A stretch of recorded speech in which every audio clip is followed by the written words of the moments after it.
Good evening.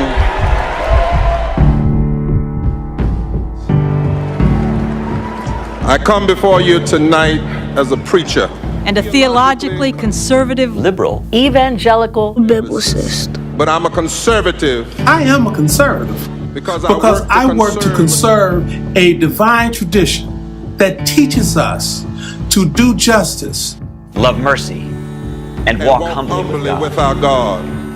Our Constitution calls us to commit our government to establish justice, to promote the general welfare, to provide for the common defense, and to ensure domestic tranquility. We have never lived this vision perfectly, but this ought to be the goal at the heart of democracy. There have always been forces that want to harden, even stop the heart of democracy. But there have also always been people who stood together. They tell me that when the heart is in danger, somebody has to call an emergency code, and somebody with a good heart will bring a defibrillator to work on a bad heart, because it's possible to shock a bad heart and revive the pulse. We, in this moment, are being called, like our foremothers and fathers, to be the moral defibrillators of our time. As a preacher, activist, and organizer, Reverend Dr. William Barber has been a fierce defender of democracy and lifelong advocate for civil rights. Through his work on the Moral Mondays movement in North Carolina, he helped remove a morally corrupt governor from office. As an advocate for the disenfranchised, he revived the Poor People's Campaign to fight for voting rights and a fair living wage for all.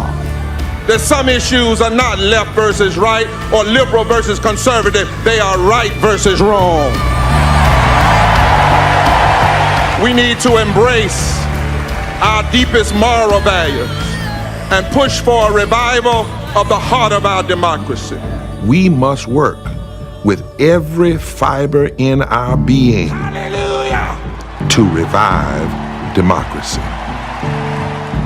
The name Dr. Reverend William Barber stands for the future of a powerful justice movement. With Moral Mondays in North Carolina, he brought organizations across social justice movements together to fight for injustices of all kinds. And I know his work in that regard is only just beginning. He has brought the lens of humanity to our civil rights struggle. He is a North Star for so much of the work that we do across our issues and across our communities and across our organization. My brother, Reverend Dr. William Barber. Thank you for being a person of faith. For your leadership, for changing the conversation about what it means to be a social justice warrior in this country. And for all the sacrifice that you are giving to do the work that you are doing on behalf of all the people who care. Thank you for all you do. We love you. We must shock this nation with the power of love. We must shock this nation with the power of mercy. We must shock this nation and fight for justice for all. We can't give up on the heart of our democracy, not now, not ever.